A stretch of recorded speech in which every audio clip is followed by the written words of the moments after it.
नारायणी महिषासुरमर्दिनी महालक्ष्मी श्री सुंदरी विशालाक्षी विश्वेश्वरी रुक्मणी शुचिंद्रम शक्ति नारायणी वाराही ज्वालामुखी सिद्धिदा अवंती अट्टहास फुल्लरा अम्ब धामरी महिमा मां जगदम्बे की महिमा मां जगदम्बे की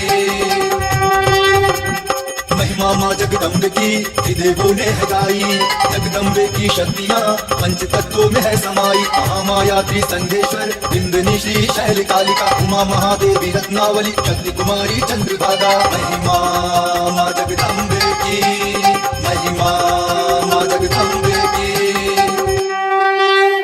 त्रिपुर मलिनी शिवानी जय दुर्गा कन्या कुमारी नारायण बहुला चंडिका गायत्री ललिता काली विमला कामाक्षा जयंती शोणाक्षी सुनंदा सावित्री जुगाया भीम रूपा अंबिका त्रिपुर सुंदरी दाक्षायणी महिमा मां जगदम्बे की महिमा मां जगदम्बे की महिमा मां जगदम्बे की देवों ने गाई जगदम्बे की शक्तियाँ पंच तत्वों में है समाई कापुलिनी इंद्राक्षी गंडकी यशोरेश्वरी उत्तरी अर्पणा भवानी।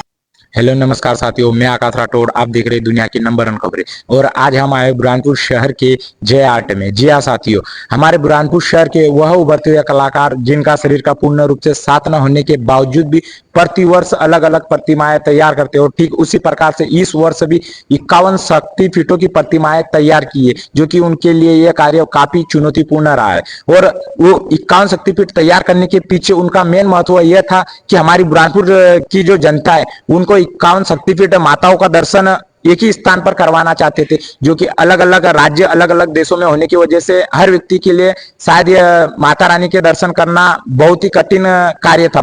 इसीलिए उन्होंने अपने लग्न और मेहनत से और अपने टीम के सहयोग से 51 शक्तिपीठों का निर्माण किया है और यह बहुत अच्छी बात है हमारे बुरहानपुर शहर के लिए। जी हाँ साथियों, तो आगे हम जानते हैं इसके बारे में कि उनको इन 51 शक्तिपीठों को तैयार करने में लगभग कितना समय लगा, किस मंडल के लिए इन्होंने तैयार किया है, यह चुनौतियां किस किस प्रकार से उनको 51 शक्तिपीठों को तैयार करने में आई है।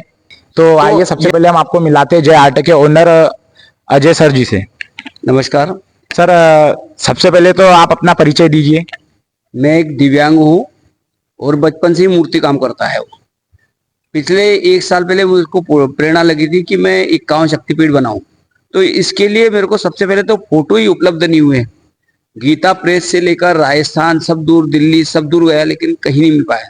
लेकिन उसका कुछ ऐसा चमत्कार हुआ कि एक बंदे के मोबाइल पे सारे फोटो आ गए। फिर उसके फोटो के आधार पर मैंने इसको निर्माण करना चालू किया। तो करीब करीब पिछले 4 महीने से मैं इसको निर्माण कर रहा हूँ, तब जाके कंप्लीट हुआ है। और माता को निर्माण करने के लिए सबसे पहले मैंने हर माता का आह्वान किया, आह्वान करके उनसे परमिशन ली, उसके बाद निर्माण किया है। तो सर, सबसे पहले आप हमारे दर्शकों को और हमें भी बताइए कि सर 51 शक्तिपीठ क्या है और इनके धार्मिक में क्या क्या महत्व है।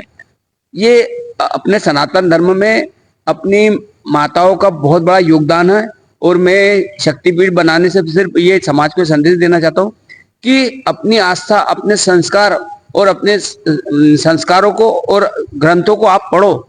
ये माताओं को बैठाने का मेरा उद्देश्य सिर्फ यही है कि हमारे युवा इस अपने सनातन धर्म से जुड़े और संस्कारों को ग्रहण करें। सर, जो ये 51 शक्तिपीठ की जो प्रतिमा है, ये बनाने की प्रेरणा आपको कहाँ से मिली?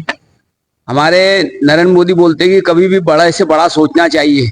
उसी उद्देश्य से मैंने बड़े से बड़ा सोचा और सनातन को आगे बढ़ाने के लिए ये शक्तिपीठ का निर्माण किया गया है।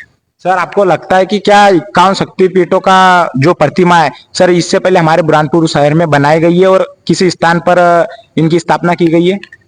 आज तक के मैंने तो कहीं सुना नहीं और मेरे नॉलेज में जहाँ तक के है कि ये पहली बार ही बन रहा है। मतलब सर, हमारे बुरहानपुर शहर का पहला वो आर्ट है जय आर्ट, जहाँ पर 51 शक्तिपीठों का जो प्रतिमा है उनको निर्माण किया गया है। हाँ, ये सत्य है कि पहली बार ही बन रही है और मेरे नॉलेज में भी नहीं है कि मैंने क्या कई लोगों से जानकारी भी ली, तो सभी ये बताते कि आज तक के कहीं सुना नहीं, ना देखा नहीं कि 51 शक्तिपीठ कहीं बैठे हैं। क्योंकि इसको पहली बात तो सोचना ही बहुत बड़ी बात है कि 51 एक को बैठाना और 51 की पूजा करना, ये अपने आप में, और मैं अपने आप को धन्य मानता हूँ अपने सभी लोगों को जिन्होंने इसको सहयोग किया और बनाया।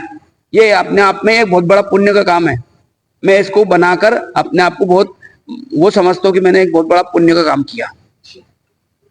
क्या आपका ये व्यक्तिगत संकल्प था या किसी संस्था समाज की पहल पर आपने ये कार्य किया? नहीं, ये मैंने कुछ नहीं किया, ये वो सब आए, उन्होंने ही मेरे हाथ में बैठ के काम करवाया। मैं अपने आप को ये नहीं बोलता कि मैं तो बना ही नहीं सकता ना, मेरी औकात चलने की नहीं, मैं बनाऊंगा कहाँ से। वो तो ये इन हाथों में वो आए और उन्होंने अपना अपना रूप दिया। लेकिन हाँ, ये सत्य है कि इतने उन्होंने मेरे को परीक्षाएं ली कि वो परीक्षा मैंने सब दी और मैं पास हो गया। इन प्रतिमाओं को बनाने में आप किस किस प्रकार की सामग्री, पत्थर, धातु, मिट्टी आदि का उपयोग किया है आपने?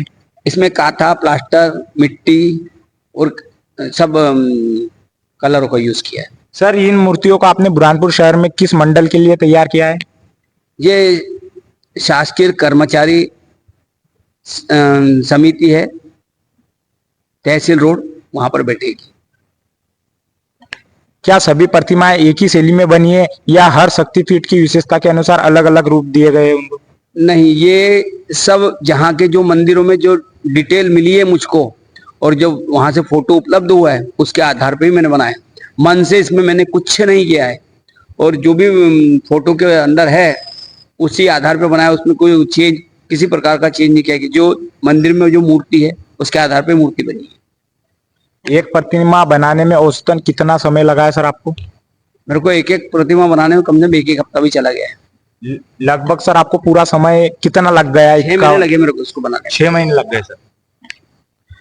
धार्मिक और सांस्कृतिक महत्व के अनुसार जाना जाए, जब आप मूर्तियां बनाते हो, जब मूर्तियों की प्रतिमा बनाते हैं, तब क्या आप हर शक्तिपीठ की पौराणिक कथा और महत्व को भी ध्यान में रखते थे? बिल्कुल बिल्कुल, बिना उनके जाने, उनके बिना करे आप इस कार्य को कर ही नहीं सकते। क्या आपने स्थानीय परंपराओं को या ग्रंथों से भी जानकारी लेकर कला में उतारी है? हाँ, बिल्कुल बिल्कुल। आपके अनुसार शक्तिपीठों की प्रतिमाएं समाज और आने वाली पीढ़ियों के लिए क्या संदेश देंगी? इससे हमारे युवाओं में एक नया उत्साह भरेगा और हमारे संस्कार और हमारे धर्मों की जानकारी मिलेगी, जिससे वो हमारे युवाओं को आगे प्रेरणा मिलेगी। चुनौतियों की बात यदि की जाए तो इस कार्य को पूरा करने में सबसे बड़ी चुनौती आपके लिए क्या थी सर? चुनौती तो हर जगह रहती है, लेकिन मैंने चुनौती को कभी भी आज तक की अपनी लाइफ में चुनौतियों को मैं कभी हारता नहीं, चुनौतियों से लड़ना ही सीखा है। सिर्फ उसको बोलता हूँ कि तू मेरा साथ दे और वो हमेशा मेरे साथ रहते हैं। ऊपर वाले की कृपा से मतलब सर हर असंभव कार्य को भी आप संभव कर पाए है ना जी। आदमी चाहे तो सब कुछ कर सकता है, बशर्ते उसकी इच्छा शक्ति होना चाहिए, और इच्छा शक्ति बिना भगवान की प्रेरणा के कुछ नहीं होती, और मुझे तो है। आज ये सिद्ध हो गया कि है। सर, जो ये 51 शक्तिपीठों की प्रतिमा का स्वरूप बनाना आपके लिए सबसे कठिन कौन सी प्रतिमा रही? सबसे कठिन तो 4-5 प्रतिमा रही जिसने मेरी बहुत परीक्षा ली। व्यक्तिगत अनुभव के अनुसार जाना जाए तो आपने सभी 51 प्रतिमाएं पूरी कर ली, तो आपको कैसा अनुभव हुआ? मेरे को तो ये अनुभव हो गया कि आज मैंने स्वर्ग में चला गया हूँ। जीते जी सर। बिल्कुल। क्या आपको लगता है कि यह कार्य एक साधना या भक्ति के समान था? नहीं, ये शक्ति भी थी, भक्ति भी थी, और मेरी डेली की उपासना जो है ये उसका फल है। सर, मतलब 6 महीनों की कठिन परिश्रम के बाद आपने 51 शक्तिपीठों की प्रतिमाएं तैयार की। भविष्य के बारे में यदि बात की जाए, क्या आप आगे भी धार्मिक विषयों पर प्रतिमाएं बनाने की योजना रखते हैं?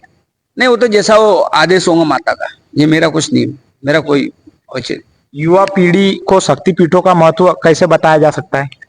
युवा पीढ़ी को आजकल तो मोबाइल का जमाना है जी, जितना आप उसमें गहन करो बिल्कुल आपको मिलेगा। लेकिन सर, आजकल की हमारी युवा पीढ़ियां तो सर हमारे हिंदू सांस्कृतिक धर्मों के बारे में जानने में तो किसी प्रकार की कोई रुचियां रखती ही नहीं लगभग। मैं तो सिर्फ इतना बोलूंगा कि कम से कम हमारे संस्कारों को देखते हुए और ये जयचनों से जरा हमारे सनातन को बचाए, ये एक निवेदन करूंगा, और अपने सनातन धर्म को आगे बढ़ाए। सर, हमारी सभी 51 शक्तिपीठों की जो प्रतिमाएं आपने तैयार की, सर इनके महत्व के बारे में जरा कुछ बताइए हमारे दर्शकों को। उसके महत्व के बारे में बताने बैठूंगा तो बहुत टाइम लगेगा। सिर्फ इतना ही बोलूंगा कि आप सभी लोग इस विषय में अपने मोबाइल पे जाए और बढ़िया जानकारी ले, तो आपको डिटेल मिलेगा। आजकल सर लगभग सोशल मीडिया पर सभी प्रकार की जानकारियां मिलती है। सभी आसान तरीकों से मिल आसान जाती है। तरीके से मिलती है, इसलिए मैं चाहूंगा कि उसके माध्यम से जाए तो डिटेल मिलेगा आपको। सर हमें सर 51 शक्ति पीठ बताना चाहोगे और बताना चाहोगी कौन सी प्रतिमा है, किस स्थान पर उपस्थित है, किस प्रतिमा का क्या नाम है? उसका पूरा डिटेल है ना उसमें। नहीं जैसे सर अभी अभी नहीं बता पाऊंगा, मैं बहुत सारा व्यस्त हूँ थोड़ा। ऐसा। तो सर आपका बहुत बहुत धन्यवाद कि आपने अपना इतना कीमती समय हमको दिया और 51 शक्तिपीठों के बारे में बताया और हमारे बुरहानपुर शहर के जनताओं को समझाया। इसके लिए सर आपका बहुत बहुत धन्यवाद। तो साथियों आपको हमारा ये वीडियो कैसा लगा नीचे कमेंट सेक्शन में कमेंट कर जरूर बताएं और इसी प्रकार के रोचक वीडियो देखने के लिए हमारे इस चैनल को सब्सक्राइब कीजिए। धन्यवाद। तो मिलते अगले नए वीडियो के साथ, तब तक बने रहिए।